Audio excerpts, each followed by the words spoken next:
Inisiator, balik lagi di ruang podcast High Talks. Waktunya berbagi solusi. Masih bersama saya dan tentunya dengan Ibu Sinta, yaitu Deputi Bidang Pencegahan Bencana BNPB. Masya Allah, makasih banyak Bu Sinta masih meluangkan waktunya untuk hadir bersama kita di ruang podcast paling kece-nya di Human Initiative nih Bu.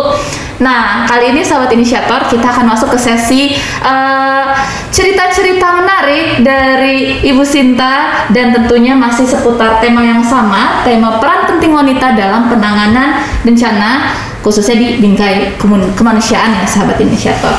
Nah, tadi kita udah cerita-cerita seputar BNPB-nya, kemudian bidang khusus penanganan bencananya ya Bu ya, bersama Ibu Sinta. Sekarang kita akan mengulik lebih dalam sebetulnya siapa sih sosok Ibu Sinta ini dan bagaimana sih sebetulnya peran penting kita nih selaku wanita atau perempuan dalam penanganan bencana. Yang pertama dulu nih Bu, saya mau tanya, gimana sih Bu sebetulnya menurut Ibu ya, kehadiran perempuan itu, pentingnya hadirnya sosok perempuan itu dalam proses penanganan bencana, kemudian juga dalam hal respon bencananya itu sendiri di lapangan, itu seperti apa Ibu Sinta? Ya, sebenarnya begini Mbak, perempuan ini kan sebetulnya pegang peranan penting dalam keluarga. Oke. Di mana-mana orang pasti akan patuh dengan nasihat ibu.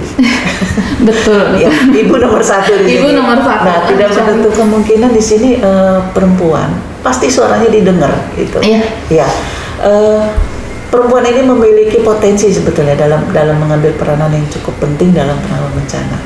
Nah, kita tahu bahwa keselamatan anak, keluarga itu lebih banyak di perempuan. Tadi saya kan bilang bahwa wanita itu dibilang istilahnya tadi konco wingking, di mana dia di belakang itu menyelamatkan anak dan keluarga. Jadi wanita harus dibekali oleh pengetahuan tentang kesiapsiagaan gitu. Dan sebetulnya kalau kita mau gali lagi, justru respon perempuan ini dalam hal untuk partisipasi itu lebih mudah diajak gitu. Contohnya lewat organisasi-organisasi seperti PKK, terus kemudian kalau perlu ada masuk dalam arisan, itu perempuan akan lebih enak kita masuknya dan untuk mengedukasi mereka gitu.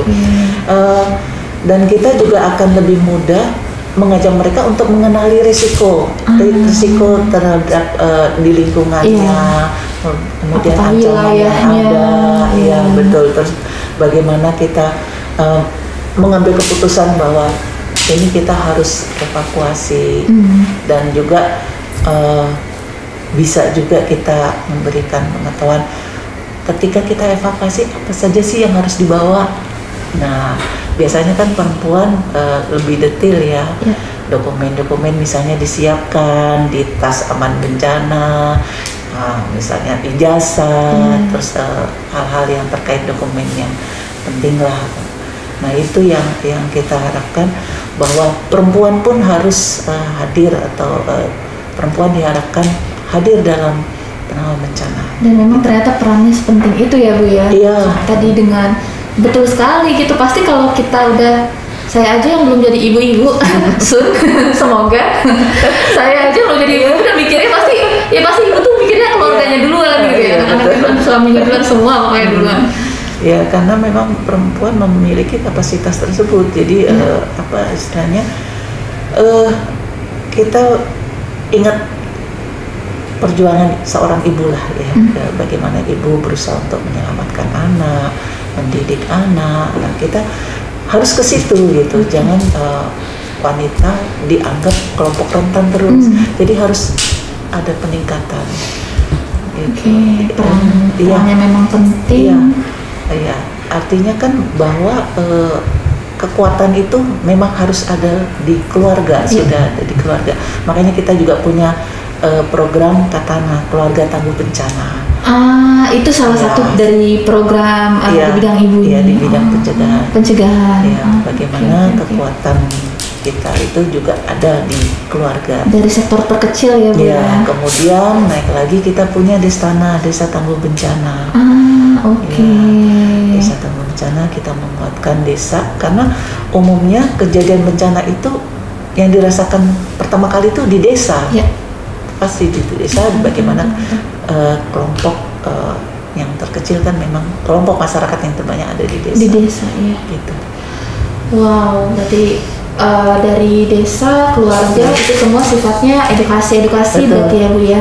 Setuju Bu, berarti memang sudah perannya penting, karena perannya penting harus dibekali pengetahuan yang kuat juga ya Bu.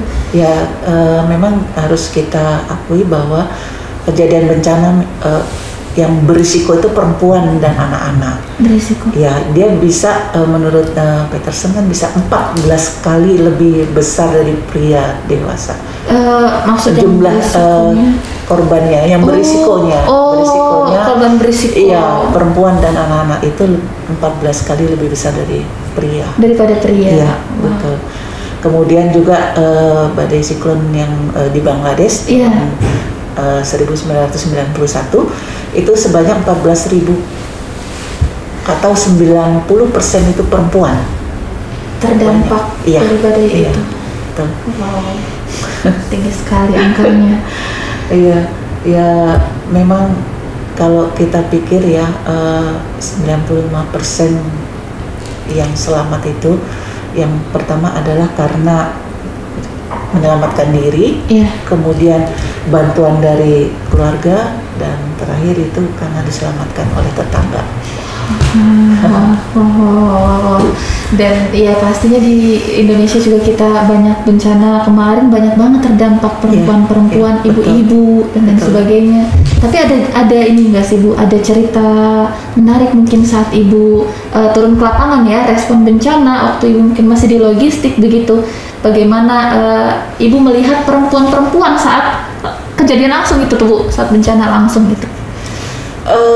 Rata-rata kalau yang pernah saya lihat, ibu-ibu itu kadang-kadang dia ngambil logistik itu bukan untuk dirinya, untuk keluarganya, untuk anaknya.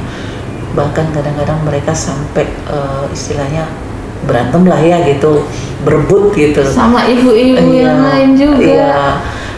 Itu lebih kepada bagaimana dia memberi makan anaknya, karena sebagian besar kan kalau bencana terjadi itu faktor permakanan yang lebih dulu yang harus lebih dulu kita handle gitu. Jadi ya itu, jadi sebagian besar mereka pasti itu naluri seorang ibu untuk menjaga untuk keluarganya terlebih dahulu ya Bu. Ada ini nggak Bu, ada kebutuhan khusus yang Ibu lihat selain tadi logistik utama ya, makanan set saji untuk pemenuhan kebutuhan harian pastinya. Apakah kemudian psikisnya mereka juga butuh ternyata sih Bu butuh atau enggak sih Bu penanganan dari sisi psikologisnya seperti itu? Jadi ketika ini pengalaman saya waktu darurat ya. Jadi memang ketika mereka sudah di istilahnya di tempat evakuasi, kadang-kadang sering kita lupa untuk mengajak ibu-ibu untuk supaya istilahnya trauma healing. Mengajak ibu-ibu juga untuk segera bangkit. Jadi contohnya aja, simple aja sebetulnya. Kita bisa mengajak ibu-ibu untuk sama-sama masak di dapur lapangan. Ini kan sedikit banyak udah bisa mengurangin untuk trauma kesedihannya. Terus cerita-cerita juga jangan dibiarkan mereka duduk diem gitu. Ini akan menambah kesedihan mereka, karena mereka akan pasti ingat terus kan kejadian bencana itu. Menghibur mereka. Nah ini ketika bencana terjadi, selain logistik ya itu untuk tim trauma healing itu perlu segera datang hadir gitu. Kebayang. Bukan anak-anak aja, tapi ibu-ibu juga yang perlu dibangkitkan. Karena mereka yang stres mikirin keluarganya, rumahnya yang rusak, belum lagi kalau ada sanak saudara yang ternyata harus hilang juga kan, kehilangan gitu ya Bu. Tapi Bu, dari terdampak. Kalau dari sisi tadi ya, saat misalnya proses trauma healing tadi kan butuh juga ternyata apa sebutannya, mentor atau fasilitatornya begitu ya Bu ya? Fasilitatornya. Itu cenderung yang dibutuhkan para wanita yang terdampak bencana itu. Apakah juga ternyata cenderung lebih butuhnya ke laki-laki, atau ternyata sebenarnya perempuan juga butuh banget di ranah untuk membantu trauma healing ibu-ibu yang terdampak bencana? Jadi kan kita kan seperti tadi di awal saya sampaikan, kita ada program kegiatan Tatana Keluarga Tangguh Bencana, kemudian Destana. Kita bagaimana kita membentuk atau mengedukasi para fasilitator. Jadi ketika disitulah kita istilahnya saling menguatkan dan berarti diedukasi juga bukan hanya mereka saat menghadapi bencana, tapi bagaimana saling menguatkan. Jadi fasilitator ini kita ambil dari orang lokal. Jadi bukan relawan BNPB pusat bisa, bukan orang pusat. Gitu. Oke. Jadi memang dari merekanya sendiri satu sama lain. Ada nggak Bu saat ini penanganan bencana gitu ya, pengalaman betul-betul yang melihat ya dari proses mereka yang terpuruknya karena terdampak sampai akhirnya mereka bangkit kembali, bahkan mungkin jadi lebih tangguh lagi dari sebelumnya? Iya, banyak sih Mbak. Jadi memang kalau pada saat terjadi kan memang kita terdadak ya. Iya, kita nggak ada yang tahu. Dan bangkit kembali itu kalau misalnya kita ini memang butuh proses, butuh satu proses. Dan disitulah perannya BNPB, BPBD dan bersama teman-teman dari NGO, dunia usaha untuk istilahnya bagaimana sih menangani menangani masyarakat yang terdampak ini, yang harus kita segera kita bangkitkan. Sudah pasti mereka kan banyak sekali kerugian ya, dari sisi harta, kemudian ekonomi. Itu pasti terdampak, itu yang harus kita segera bangkitkan. Wah, luar biasa. Insya Allah sebegitu pentingnya yang paling penting itu bagaimana mereka ini tinggal di suatu tempat yang apakah mereka memiliki risiko atau ancaman bencana. Mengenali risiko itu juga harus perlu kita tingkatkan gitu. Oke. Jadi memang ada juga program khususnya dari BNPB untuk para perempuan ini ya Bu ya? Untuk edukasi. Perempuan itu lebih cepat beradaptasi loh Mbak. Oh iya? Maksudnya gimana Bu contohnya? Artinya begini, ketika mereka terkena musibah biasanya perempuan ini lebih cepat beradaptasi, lebih cepat bangkit kan? Karena dia mengingat ingin melindungi keluarga. Itu dulu yang dipikirin gitu ya Bu ya, daripada sedih segala macamnya. Nah, karena perempuan ini lebih cepat beradaptasi, ya kita juga kepengennya bagaimana seorang perempuan ini membuat satu perencanaan di kesiapsiagaan untuk travel keluarganya aja dulu. Ketika bencana terjadi, tadi yang saya sudah sampaikan, dokumen apa yang harus dibawa, perlu nggak bawa makanan. Jadi aware dan jadi banget ya, benar. Wow, menarik sekali. Itu dia peran-peran perempuan ya, pentingnya kehadiran sosok perempuan khususnya dalam penanggulangan bencana, baik itu mulai dari pencegahannya ya Bu ya, sampai bahkan saat penanganan respon bencananya itu terjadi.